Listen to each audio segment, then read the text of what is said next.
Ustedes, esto es Pío Deportes, Michal Rosa, Stalin Camilo. Y ahora se agrega a la mesa el invitado que le prometíamos, Miguel Batista, como dije en el segmento pasado, un pelotero especial porque es el paradigma de peloteros que nosotros debemos impulsar. Fíjense, hay una expresión que a mí me gusta mucho y es que el retiro suele durar más que la carrera. Por eso Miguel se ríe, pero por eso, atención Rafael Rodríguez, yo aspiro a que el pelotero dominicano se prepare para lo más factible, que no sea pelotero, y el que sea pelotero, que esté preparado para luego del retiro. Y este es el caso. Claro que Buenas sí. noches, Miguel Batista. Buenas noches, un placer estar aquí. Primera vez que estoy en este programa, si no me equivoco. Sí, si mal no recuerdo que es la primera vez. Con nosotros tenía que ser. Claro que sí. Miguel está aquí, señores, porque tiene vínculos directos con el sindicato de jugadores y para nuestro país es una figura fundamental. Vienen temas que involucran, repito, al país. Perfecto. Antes de las negociaciones, lo que tiene que ver con este convenio colectivo que se firmó en marzo, en medio de esta crisis y demás, Con el paro patronal y demás, se hablaba de un draft internacional. Y la voz del Estado Dominicano, o sea, en la mesa de negociación, yo siempre abogué por eso, faltaba. El sindicato evidentemente sí que hace su tarea y está negociando a favor de los suyos. ¿En qué está ese proceso? ¿Qué podemos decir? Sabemos que Tony Clark estuvo aquí la semana pasada. ¿Qué vino a hacer el sindicato aquí? El presidente del sindicato aquí. Bueno, Tony viene otra vez.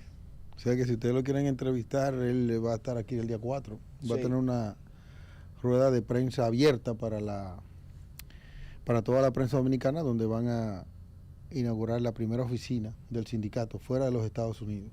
O sea que es una oportunidad de oro para mucha gente que quiere hacerle preguntas, como dicen los mismos americanos, oír las respuestas de la boca del caballo. Sí. O sea que ahí van a tener al presidente que le pueda decir todo lo que ustedes quieran saber. Yo simplemente soy uno de los asesores internacionales. Somos 3, hasta donde yo sé. De aquí dominicano está Carlos Gómez y está también Francisco Cordero, lo que somos asistentes de Tony Clark en la República Dominicana. Stalin. Saludos, Miguel Batista, un placer tener la oportunidad de compartir con usted.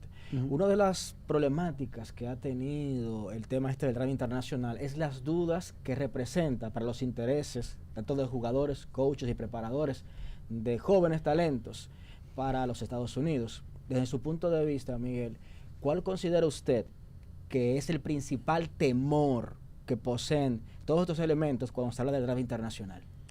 Bueno, lo primero que tienen que entender que no hay draft.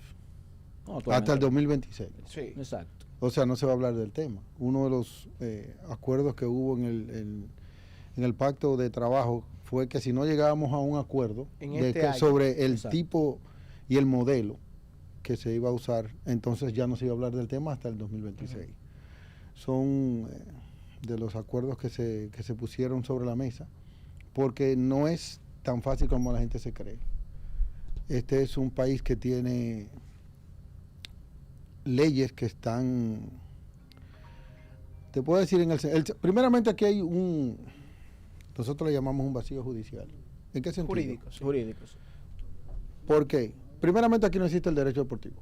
No existe, no es parte del sistema legal. En la práctica Segundo, no tú tienes, por ejemplo, el Código Civil dice en su artículo 457 que el padre no puede comprometer a futuro el patrimonio de un menor. Pero en ninguna parte de la ley dominicana dice dónde se le pone el stop a la patria potestad en cuanto a tiempo y alcance. ¿Hasta cuándo yo puedo comprometer a un niño? Porque eso lo dice la resolución 2095. Sí, él puede tener un trabajo moderado que supuestamente sea con el arte y la cultura. El béisbol no está ninguno de los dos. No, está fuera de esos renglones. Entonces, cuando tú miras, por ejemplo, la Constitución de la República que te dice a ti, en su artículo 63, por ejemplo, que la educación es obligatoria, primaria y secundaria. Tú tienes, por acuerdo a la Constitución, tienes un derecho constitucional que no tiene ningún tipo de, la palabra exacta, para que lo puedan entender, es régimen de consecuencia. Exacto. No hay una sola ley dominicana que dice que le pasa a un padre o a un buscón que saca un niño a la escuela. Entonces, ¿cómo tú puedes tener un derecho constitucional sin nada que lo proteja? Exacto. Entonces, el problema es un poco agudo. Es complicado y complejo. Pero el punto está que habría que buscar la forma de que no se discrimine laboralmente al niño dominicano con ningún otro. Que exista una equidad. Sí, porque el contrato laboral es el mismo para todo el mundo. Para todo el mundo. En ese sentido, yo entiendo que lo que Miguel aboga o está planteando es ir construyendo un camino que es largo, pero que no se ha dado siquiera el primer Picasso. Por ejemplo, la ley 356 de deporte. Yo he hablado con nuestro querido compañero que está aquí, Fabricio Geraldino. Yo le he dicho, en el artículo 7 de la ley, dice que ningún joven niño debe ser sometido a presiones competitivas a destiempo. Sí, en la competitividad Un de niño tiempo. de 12 años, todo el que jugó béisbol lo sabe, un niño de 12 años que está en un programa a las 8 de la mañana y que está levantando pesas en un gimnasio a las 4 de la tarde o haciendo cualquier actividad física relacionada a ese deporte que está practicando, no se está recreando, ya le está preparándose de manera rigurosa para el profesionalismo. Podemos tener puntos de vista diferentes, pero yo creo que eso hay que aterrizarlo. Es que a las 11 de la mañana, un niño de 11 años a esa hora de la mañana tiene que estar en la escuela, no jugando béisbol. Simple. Pero que eso es un problema de Estado. Exactamente. Eso no es un problema de deporte. Eso no tiene que ver. La Major League Baseball tiene una jurisdicción. Simplemente hasta que tú tengas 16 años y medio, tú eres legalmente, de acuerdo al, si no me equivoco, es el acuerdo 138 de la OIT. La edad mínima en el mundo para que un niño pueda trabajar. Y nosotros somos signatarios de eso, porque fue aprobado por el Senado de la República Dominicana. Claro. Entonces, ¿dónde está el problema? Es un problema de Estado. Eso no es un problema de la Major League Baseball. Entonces, el Estado dominicano es que tiene que hacer que se cumplan sus leyes. Que no se apega a lo que firmó. Ya eso lo dijiste tú. No, pues para eso estamos. Un proceso bonito que se está desarrollando. De hecho, el anuncio, no podemos decir que fue una sorpresa del todo, pero fue la afiliación ya al sindicato de peloteros de Liga Menor. Era un clamor viejo y qué bueno que se está llevando a cabo. ¿Qué se puede decir de ese proceso?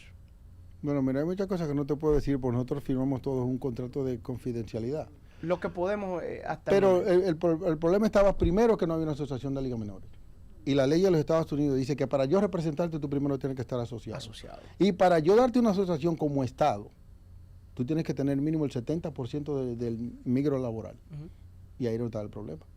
Entonces tú vas a tener, por ejemplo, una asociación que no tiene fondo. ¿Cómo se corre la oficina? Porque ninguno de los ligas menores pagan... No, pagan porque no hay recursos. ¿Entiendes? Entonces, desde ahí empezaba el problema.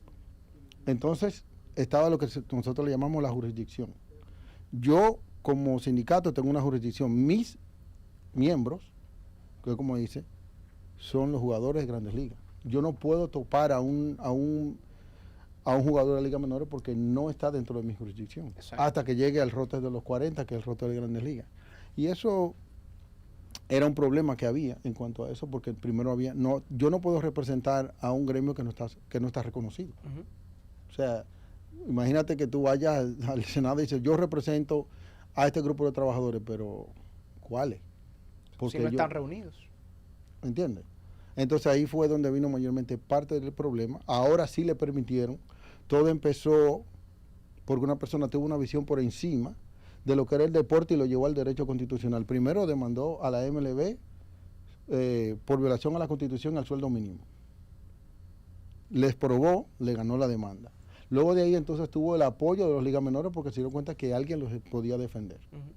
Entonces de ahí vino entonces a empezar la formación del gremio. Luego vino él y le explicó, mira, nosotros necesitamos reunirnos y además de reunirnos necesitamos tener por ley la asamblea donde nosotros, el 70% nosotros, mínimo 70%, tenga que decir si queremos reunirnos y formar un sindicato para que el Estado nos dé a nosotros una licencia, es decir, somos un sindicato. Entonces después de ahí tener el derecho de asociarnos a alguien que nos pueda ayudar, porque El problema con la liga menor es que ellos no tienen, nosotros le llamamos, en inglés se llama el piso cero. Okay. ¿Dónde vamos a empezar la negociación? Porque no hay un historial. Exacto. ¿Me entienden? En Grandes Ligas no. Nosotros tuvimos a Marvin Miller que empezó en los 80 a hacer estragos. Fue un gigante el Pero cuando tú vas a negociar el Collective Bargaining Agreement, que se llama el contrato de trabajo de nosotros en Grandes Ligas, tú tienes dónde edificar o de dónde iniciar. Pero en Liga Menor no. Cimientos. Entonces tú no puedes empezar a un punto tan alto que vayas a lastimar el negocio, ni tan bajo que te cueste otras 5 décadas tú poder llegar a donde tú querías. Exacto. Entonces es un poquito más complicado de lo que la gente se cree. En ese mismo tenor, ya con esta asociación recientemente creada y su afiliación obviamente con la MLBPA, la pregunta que me hago es la siguiente: si comparamos los beneficios, ganancias, sueldos que tienen los jugadores de Liga Menor en comparación con lo de Liga Menor, por ejemplo, con lo de la NHL, siguen quedando por debajo del umbral en comparación. Hay posibilidades de que próximamente, dígase la próxima temporada o más adelante, se hagan mejoras sustantivas con relación a los beneficios de los jugadores en Liga Menor. Mira, hay cosas que ustedes tienen que entender, es lo que se llama la naturaleza del oficio, así se llama en derecho.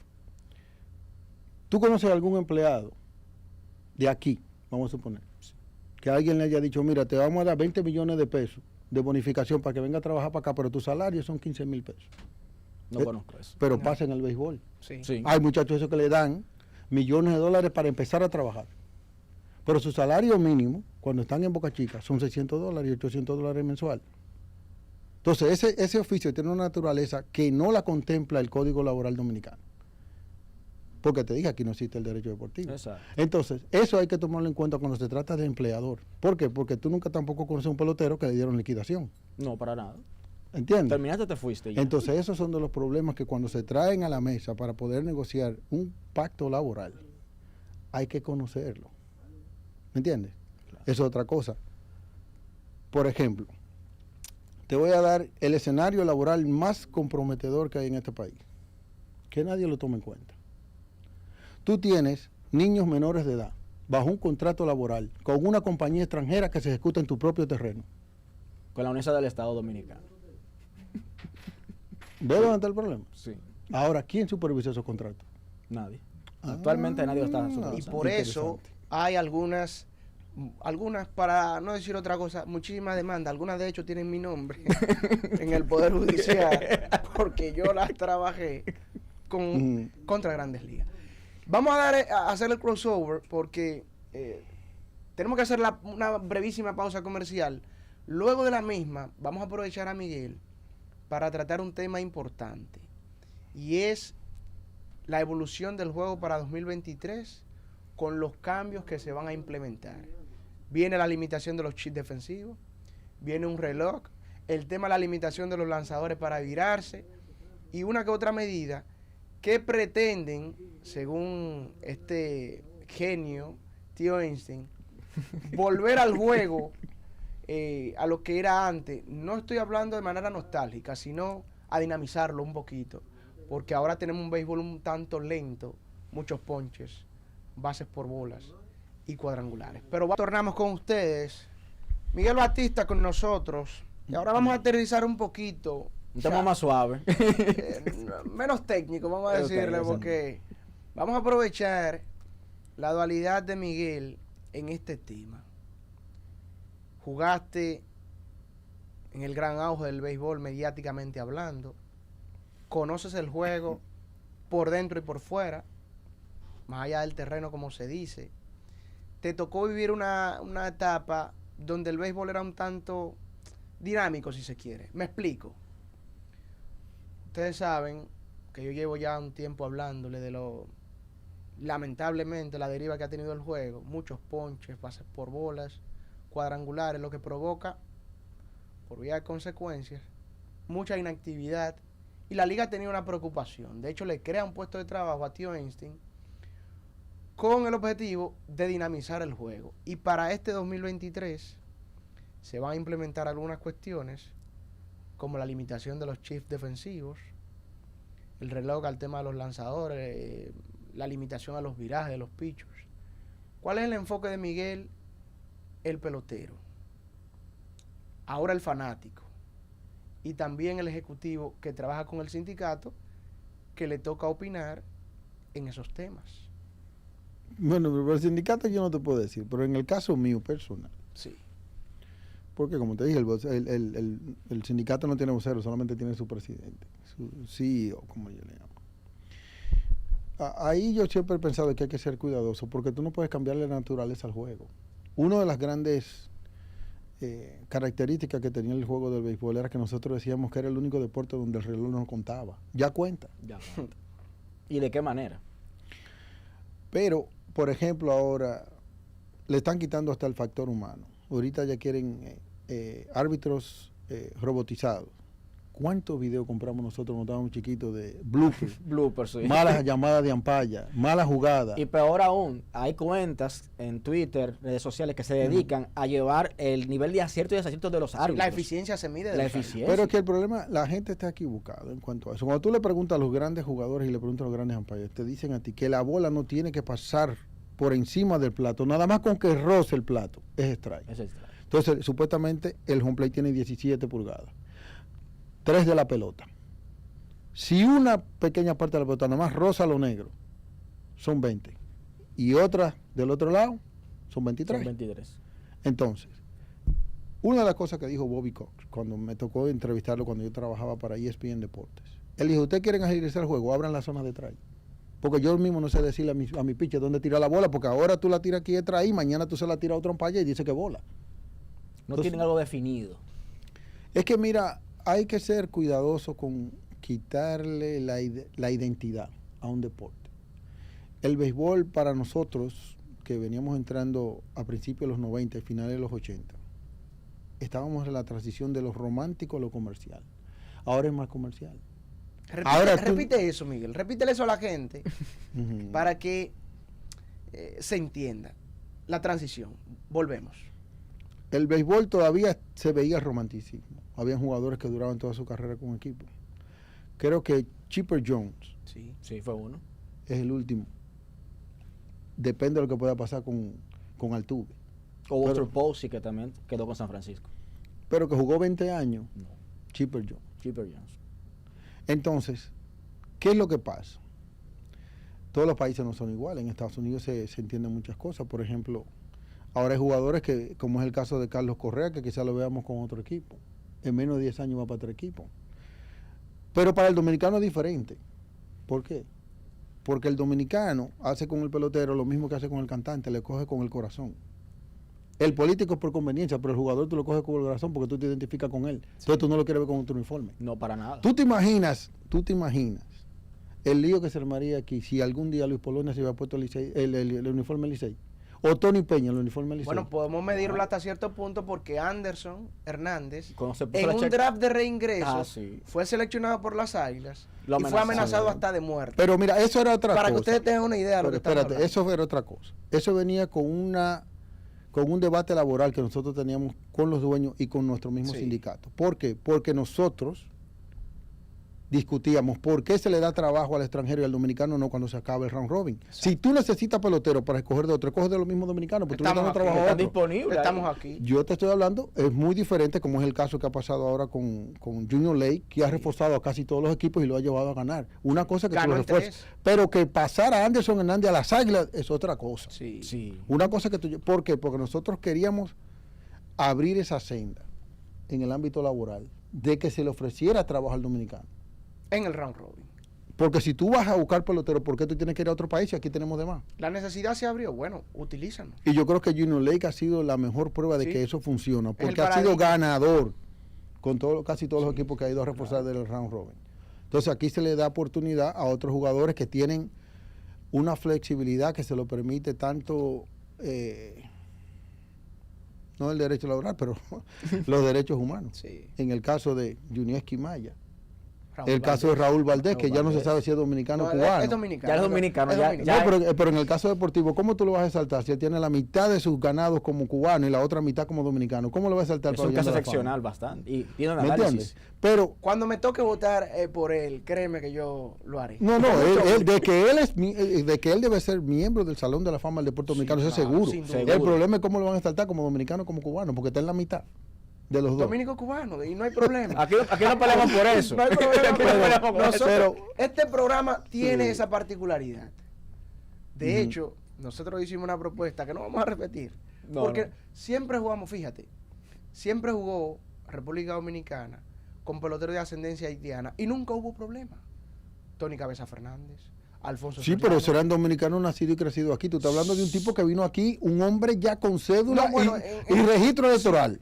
Ciertamente, pero que tampoco tenemos problema con eso. Estamos No, abiertos. no, no, no. Pero yo te digo del caso de Anderson Hernández porque eso, Anderson como también era parte del sindicato, él estaba de acuerdo, pero cuando él vio la represalia, entonces eso llevó hasta crear una regla en el béisbol dominicano, que está la regla de Anderson Hernández.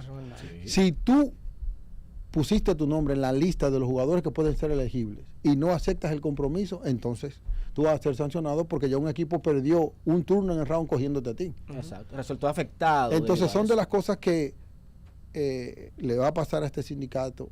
¿Por qué? Porque ahora como hay cosas que vienen a aplicarse nuevas aquí en la República Dominicana desde el año que viene en adelante, hay un nivel cero de piso, donde se va a empezar a darse cuenta de cuáles errores hemos cometido o cuáles vacíos hay dentro de este acuerdo laboral que me permitan a mí como sindicato proteger a mi jugador.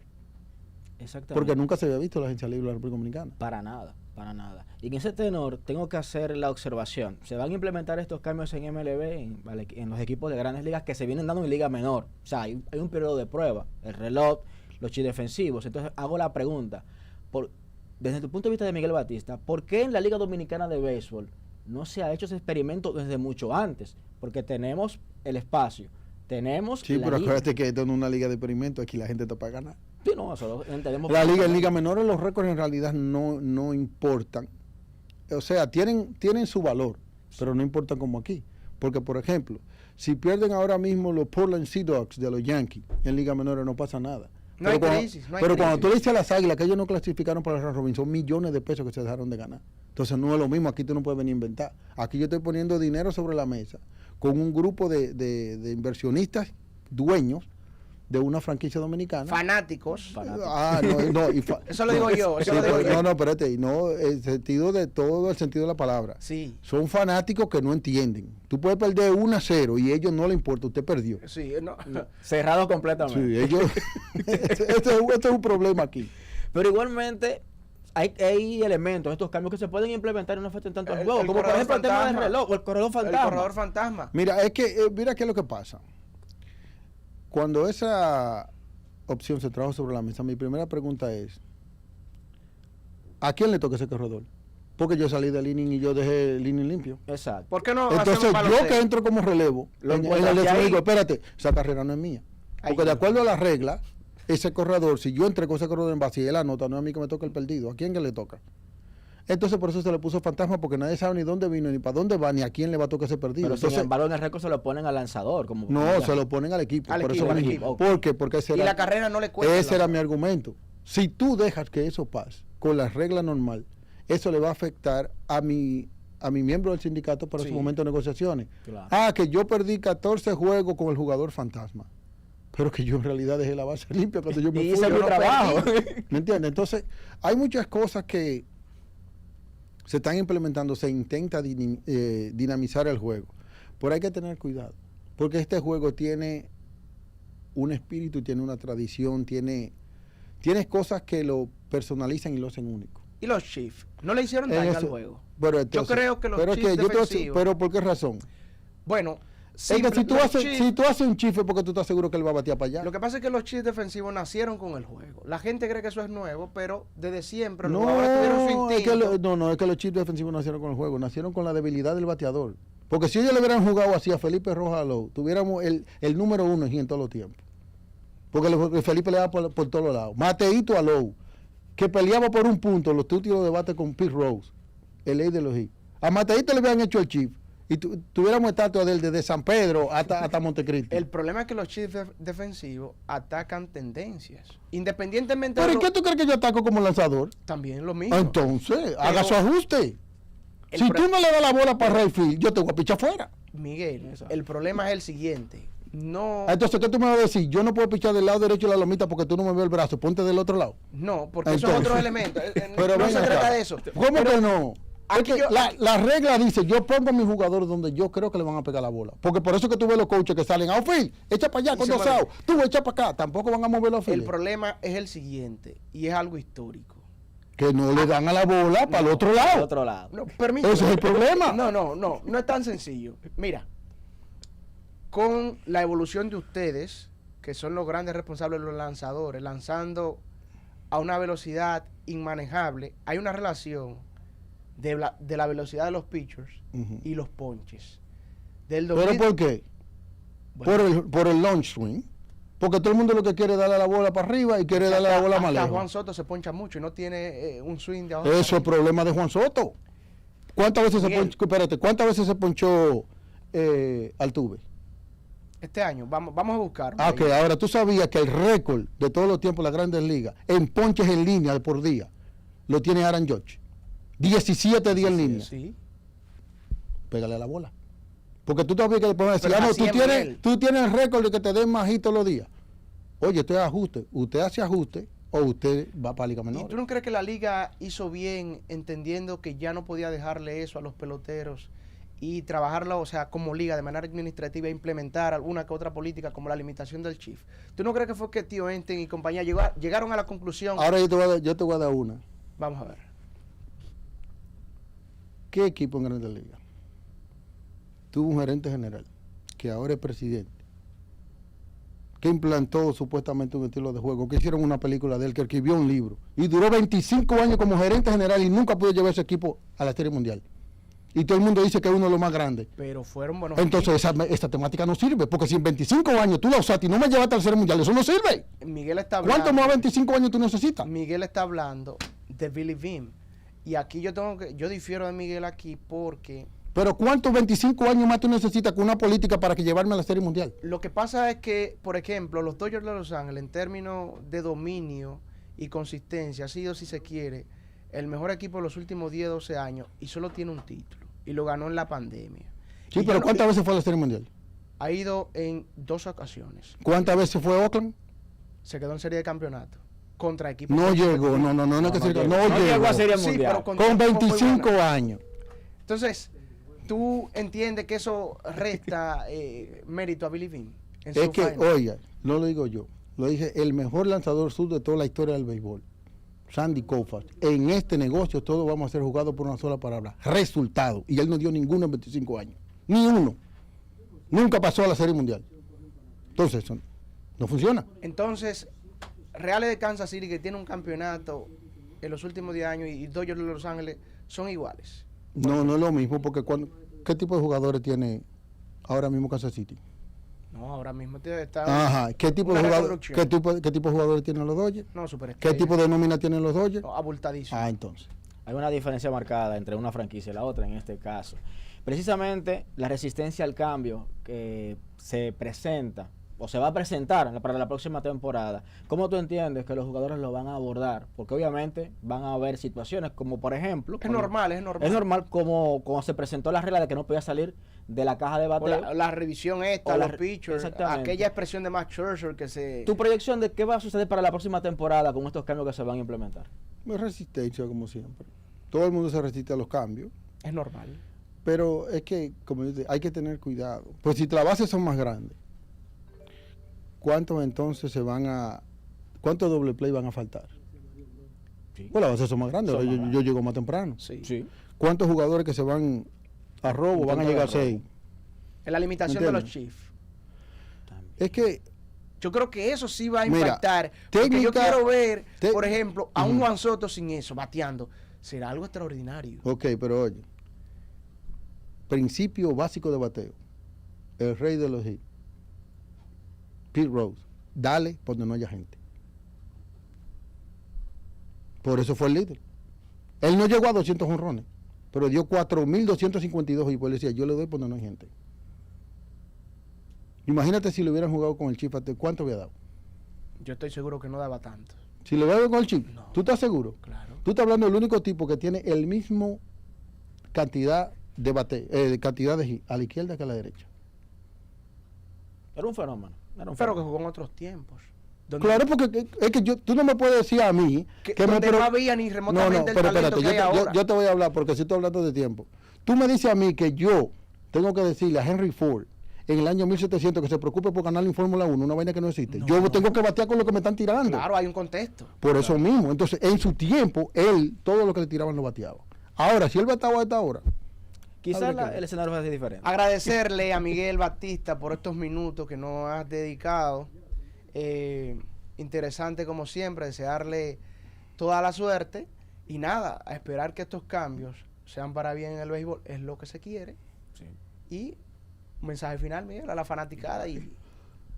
Bueno, yo creo que aún tenemos un deporte que cautiva, es una pasión que nos une a todo el béisbol. Realmente. Aunque están tratando de adaptarlo a los tiempos, pero yo creo que lo que tenemos que definir en realidad es que somos fanáticos del equipo, fanáticos del deporte, porque no es lo mismo. Del deporte. Cuando tú eres fanático del deporte, entonces tú vas a ver una buena jugada, un buen juego. Un buen jugador, Y independientemente son de las chaqueta. personas que tú reconoces. Por ejemplo, aquí hay casos de jugadores que son íconos en la liga y que quizás no se le ha dado el mérito que se merecen con el impacto que tuvieron. Por ejemplo, te puedo decir Félix José, que es el único ambidextro en la historia de este país que está en casi todos los departamentos ofensivos y nadie lo menciona. La gente nada más menciona sus 60 jonrones, pero nadie habla de que es el único ambidextro que está entre los y entre bateo, entre todo. Lo hacía todo bien con ¿Me el bate. entiendes? El caso de Felipe Rojas Alou, que solamente le faltó ganar un departamento para ganar el tipo de corona, pero él ganó los otros 7. Sí. ¿Me entiendes? Incluido los de porcentaje, que son más importantes. No, y el dominio que tuvo Alcibiades Olivo. Todo el mundo habla de Guayubín, pero Alcibiades fue un monstruo también. Sí. O sea, que hay jugadores, el caso de Julián Satanás Heredia. Relevista, tiene que ser el mejor relevista de todos intermedio, para mí el mejor relevista intermedio de este país de todos los tiempos. Sí. Yo he estudiado mucho el béisbol y es que lo de Julián era extraordinario, porque no era una entrada. No, y no era todo eso, no, que era diario. Era diario. O sea, aquí hay... y con el juego en la línea, no estamos hablando de usted entrar al noveno inning ganando. No tanto eso, y efectivo, no tipo de que no, que tiene efectividad de 3.78, no, tú un tipo que de efectividad de 1 y pico. Poco tráfico en las bases. No, y era un lanzador, sí, porque él no tenía esa gran recta. Y esto es de las cosas que quizás se van a ir perdiendo en el juego. Yo creo que va a dejar un vacío en el béisbol dominicano el día que Valdés del Licey se retire, el Valdés del Licey, el Valdés de los Azucareros, el mismo Maya, cuando ya tú no ves ese tipo de lanzador que no tiene restricciones, que te puede pichar 8 o 9 entradas, pero que te va a lanzar con el cerebro, no con el brazo. Ese tipo de jugador va a desaparecer y va a dar lástima para quienes conocen el béisbol, porque son los verdaderos artistas. Porque mucha gente se preguntan, ¿cómo es que saca out si no tira duro? Es que picha. Saben lanzar. Lanzar y tirar no es lo mismo. Exactamente.